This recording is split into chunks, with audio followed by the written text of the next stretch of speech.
Bata natagpuang patay sa irigasyon kanal.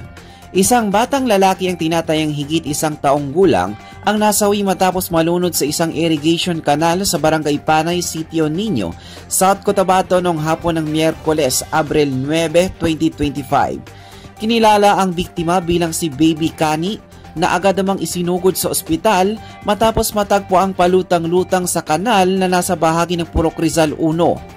Ayon sa ulat ng pulisya, natagpuan ang bata ng isang residente sa lugar, humigit kumulang 200 metro ang layo mula sa kanilang tahanan.